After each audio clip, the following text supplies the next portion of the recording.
Namaste, welcome back to my channel. If you are new here, my name is Mona and I hope you all are doing well. Today I am so excited to finally share something extremely special and very close to my heart.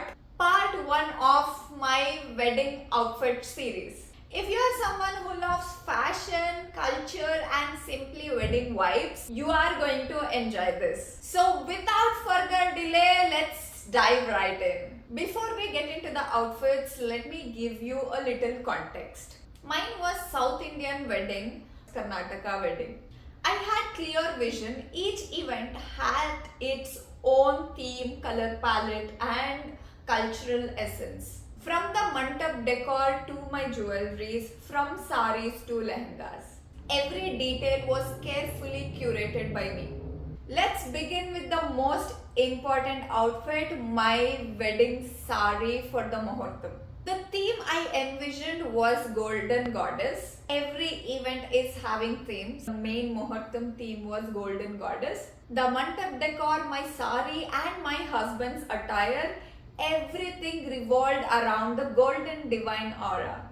Now let me tell you, finding the perfect golden sari was not at all the easy task. Golden saris often leans towards yellow, cream and brown undertones, but I wanted a true rich gold.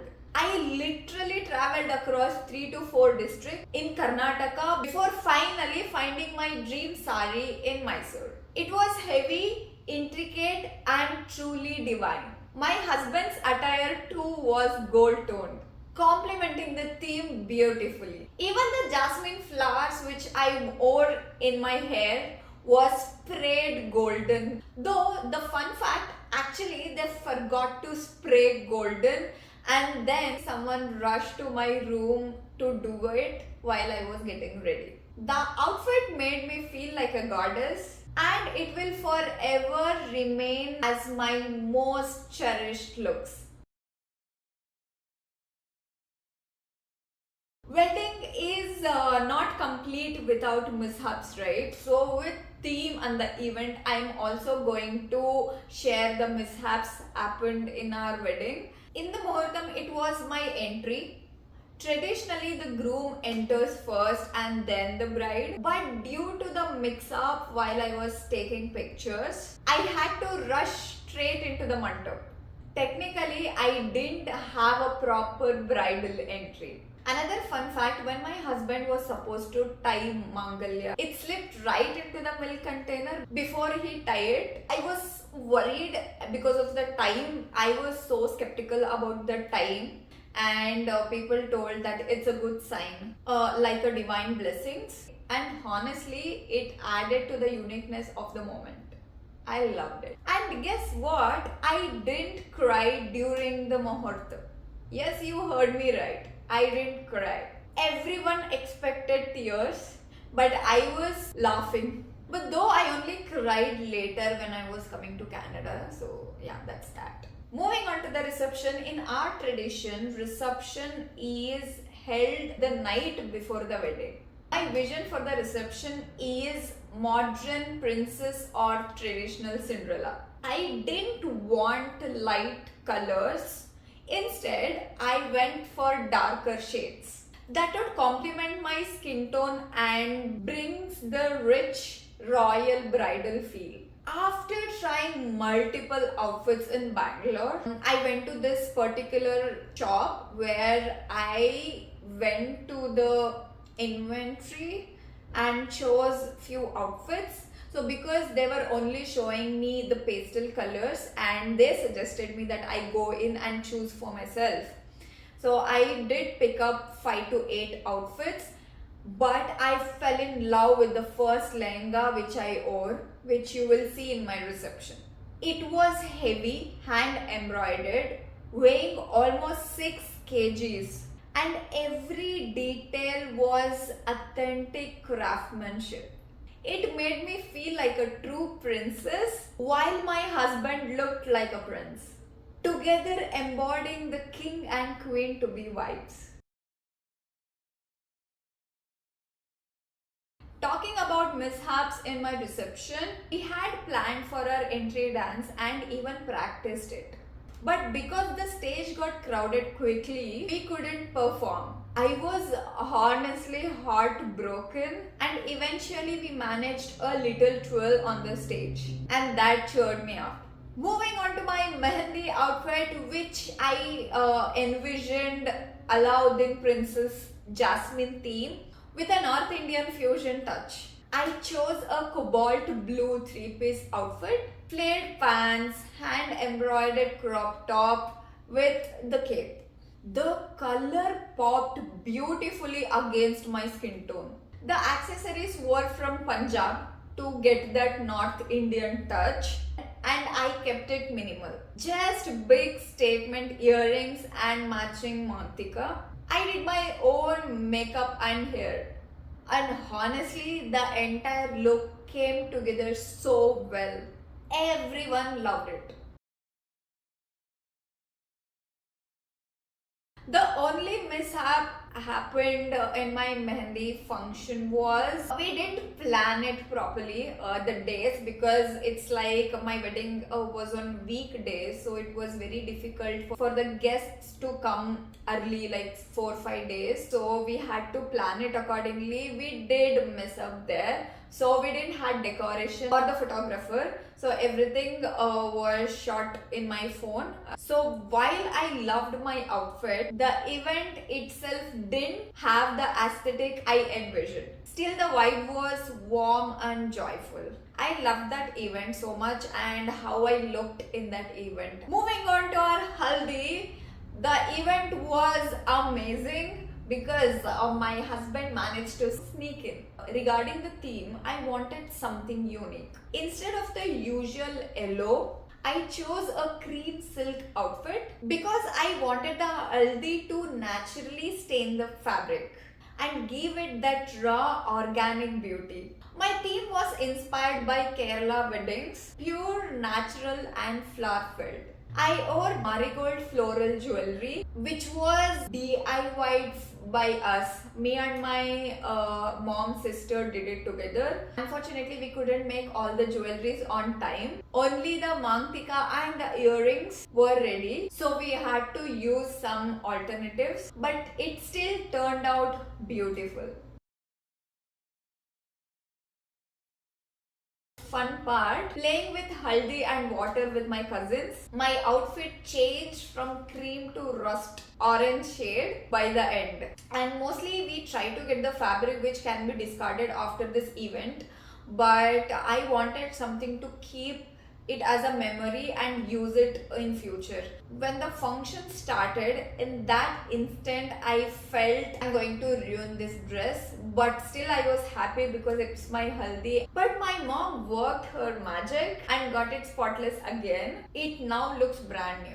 Next event was our Bale Shastra bangle ceremony. Haldi was in the morning and the same evening we had the bangle ceremony. For this, I have envisioned traditional Indian princess look inspired by the style of royal families back in the days. I wore a langa downi in green and pink. The outfit was elegant, flowy and regal. Exactly what I wanted. And for this one, thankfully, no mishaps. Next, Chapra Shastra, which is the ritual of building the wedding pandal at the house. I wore a half sari in green with silver work. The accessories were kept minimal, and to match with the silver work, I wore traditional jhumkas from Rajasthan. And the only mishap happened was being late. We had two timings, so we wanted it to finish it early, but we missed it, and then we had to move it to another time, same day, after like 2-3 hours. So that was the only mishap happened. And one more event happens in our tradition before leaving to the wedding hall, which is called Akhi Shastra. I don't know what do they call it in English, but it's more like a farewell where they bless the bride or groom before she or he leaves to the wedding hall. For this occasion, I wore a dark green silk sari with pink border. I loved how beautifully it complemented my skin tone. It was elegant and traditional. The only mishap which happened, basically it's not mishap, but it's in my mind, is in this, when you do this ritual before leaving to the wedding hall, you don't use comb to your hair. Where once you get out of the shower, which even they do some ritual there, after you come back from the shower, you just wear good clothes and you don't use comb and you don't do makeup, you don't do anything at all, you just leave like that. But being me, I did my makeup, but for hair they strictly said no, so I didn't do anything, so I didn't like it. Yeah, that's the only mishap happened, and that is in my head, which nobody thinks as mishap. And there were few post-wedding rituals. Traditionally, after wedding, the bride goes to the groom's house, and after 2 to 3 days, they send both bride and groom to bride's house. But in my case, it was the very next day of my wedding. For this ritual, I wore maroon with gold silk sari, which was heavy. Not as heavy as my muhurtam sari, but it was heavy. This sari was gifted by the groom's house and it was absolutely stunning. I don't have too many pictures of this look, but it's one I'll always remember fondly. And then there is another, I don't call it ritual, but let's consider that, which is when the bride receives sari from her maternal grandparents' house, usually given by bride's mom's brother. For this, I got a beautiful dark pink Mysore silk sari. If you are from Karnataka, you will know just how comfortable a Mysore silk sari feels. This one was so elegant and special. I couldn't resist adding it to my wedding outfit collection. And also, let us quickly rewind to my engagement. I actually wore 3 outfits: a green and golden silk sari while arriving from my house, a purple sari given by my mother-in-law where my husband and I matched beautifully, and finally a stunning gown for the photo shoot with guests. From engagement till wedding, every outfit had a different color, style and fabric, reflecting my love for fashion and detail. Looking back, I feel like the happiest bride ever. Yes, there were small mishaps, missed entries, last minute fix, timing issues, but overall, I truly lived my dream wedding. Every outfit told a story, every detail was intentional, and together it all felt magical. And that's it for part 1 of my wedding outfit series. In part 2, I'll share more about the modern traditional blend. That brings us to an end of this video. I hope you like this video. If so, please don't forget to like, share, comment, subscribe, all the good things you can do to support me. Until next time, stick around. Bye.